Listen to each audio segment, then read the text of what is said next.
Hey everyone, if you're enjoying my RM audiobooks, don't forget to like, subscribe, hit that hype, and maybe check out my Patreon if you want to support the channel even more. Your support means a lot and helps me keep these coming. Now, sit back and enjoy the story. Zero watching him die again and again. Chapter 10, Director's Cut EP8. So funny story. There's this awesome artist on Reddit called u/wishful_witch. She's awesome, so go and follow her. Anyway, so I was scrolling through my Reddit chats and suddenly I see her hitting me up and being like, Wishful_witch yo, Emma send this fan art I made of your story. You'll love it. And I was like, nah, from the way you talk, honey, you don't really seem like the type to do good AR. And then she sent me the shit, so I looked at it. It was so good I dropped my phone. The point of this story is, I need a new phone.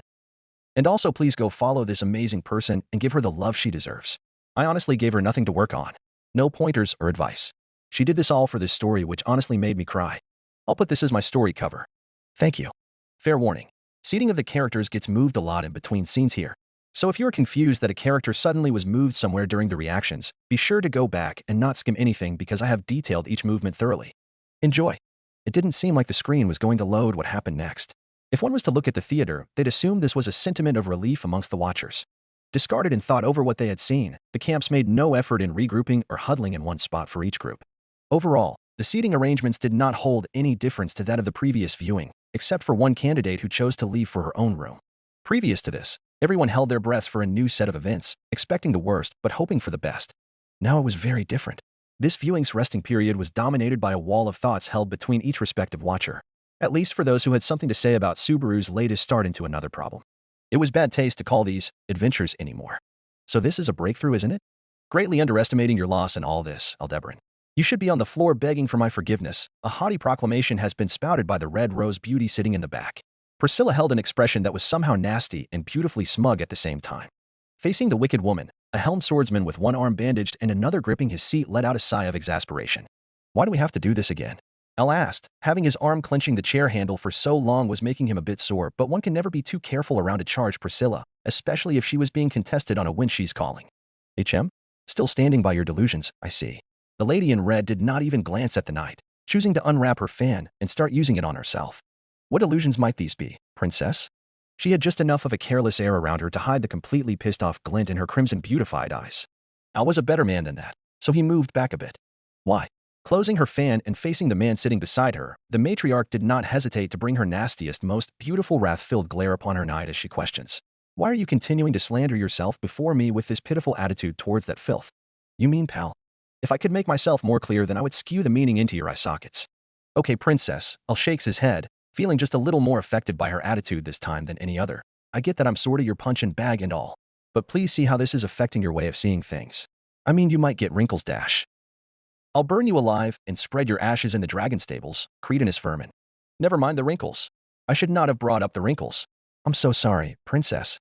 Al made a move to cower before her. Once the noble had regained some semblance of calm, she began waving her fan toward herself some more. The knight had suddenly become much less fearful and a lot more casual in a weird sense. As if he was on a mission, he waited for her words carefully. Your perseverance is as much amusing as it is infuriating. Does this, hero, really touch your heart in a way that makes you forget who you really are, Aldebaran? Her tone was that of melancholy and composure. Al understood an invitation to further his lady's interest any time. Of course, Priscilla Barry Al would be too proud to ask him for an encore about something as silly as his opinions.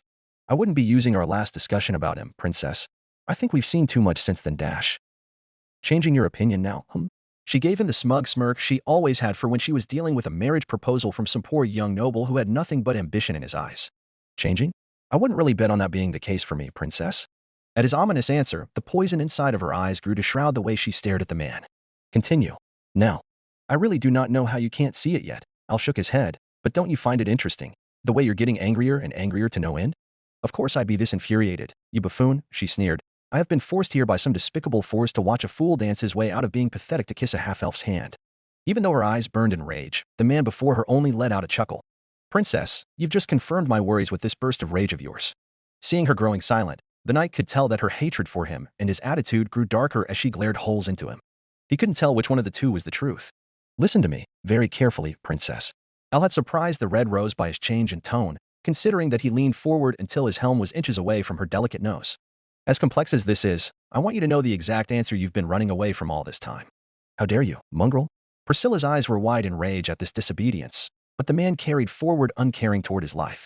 The display may have impressed Priscilla to some extent. It may have even intrigued her just enough to hear him out. And after he said the next few words, she wished she had cut his head right then and there. Princess, you've been getting so mad from these viewing sessions not because you were wasting your time, or that none of this interests you. Al shook his head and let out a chuckle. You have been angered because Pal over there constantly disappointed and broke your perception of who you wanted him to be. In an instant, the fire in her crimson orbs had been replaced by a sea of confusion, staring at him with rapid attention and thought. Think about it, Princess. Al points down towards the front row where Subaru sat asleep. That guy's the weirdest dude in this room to you. Even though we have a goddamn clown and a cat boy that dresses like a woman for heaven's sake. You not only find him interesting, but you genuinely enjoy his attitude enough to tolerate him. TCK. Priscilla's loud click of her teeth followed right after her eye rolled at her night. You are finally growing feeble. What an idiot. But it's true. Aldebaran. Priscilla warns, deathly glaring at him. And yet Al pushed. Princess, when you first met him, you had genuine fun with him. It was the first time I've seen you act so normal with someone, let alone a dude that is clearly just a cockroach to yourself. Priscilla's eyes faltered. He could tell that the scene of her meeting Subaru in the alleyway was playing in her head now. Have you forgotten? She scowled, unfocused, about the sheer nature of that man's power? The princess let her eyes shine with a smugness, thinking she had brought the perfect counter-argument to Al's debate. Returned by death, she clicked her tongue. It's the tool he uses to hide his disgusting nature and problems. Priscilla finalized with a haughty glance towards the screen. Al's laughter could not be louder. Ha ha ha ha ha. Oh God. What are you? Surprisingly, for the first time, Al had her on the back foot just enough for her not to revoke his speaking privilege.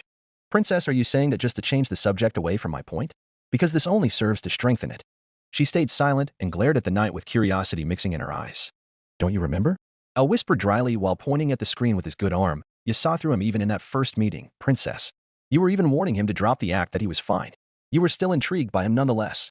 What are you getting at? Tell me now, because frankly, this has gotten myself exhausted. Such as dealing with dogs like you entails. Priscilla's sigh and back lean towards her chair gave the knight the signal he's been waiting for. She's interested now. I'm saying that. This was never about that ability to turn back time for you. It was always how he was going to use it. Priscilla's eyebrow rose in confusion. You saw him as untrustworthy and dangerous enough at first, but then you were intrigued again to see his heart and how heroic and loyal he was towards strangers that he didn't know. Elle could see that her crimson orbs were filled with replaying memories inside of her mind. She was probably in thought over all of Subaru's deaths. But then you noticed something else, something that made you less and less inclined to watch him and more disappointed with him. That would be, she demands, glancing at him with annoyance. Pal showed it to you when he killed himself to save that demon maid, no? Princess, you aren't getting angrier because you have reason to suspect him for foul play or disloyalty. You aren't even bringing up the fact that he can erase your own memory by using his power because you know that isn't who he is anymore. He chuckles and shakes his head. Priscilla's eyes moved toward the screen. Her lips thinned. Frankly, I think you almost wish that our pal was using his power for selfish reasons. I should have seen it before. You were too proud to have such thoughts, so you pivoted on being distrustful of him. Such thoughts? Just what are you babbling on for? Priscilla's tone was not the one of the hateful master from seconds before. It gave the man encouragement to say what he wanted to say. You wanted him to be your friend, or at least someone who would entertain you, and then found out that he was getting murdered and worse. His low self-respect forced him to think that his ability is something that should be used to save people that clearly only cause him further pain. That half-elfin maid, the spirit, and the clown, you can see that he is dying because of them, but he chooses to stay and follow them just because he thinks low of himself. With a stretch of her hand, Priscilla's fan was caught underneath the man's helm, directly pointing into the hole where his eyes were situated. She threatened him with a look. Al softly continued. It's a hilarious theory on my part. I admit that. But Princess, I am the one guy that knows how you see people and act toward those that show signs of pathetic weakness. The way you acted with Natsuki Subaru is not your usual way. You gave him chances, played with him, excused his outlandish courtesies, and delighted at your time spent with him.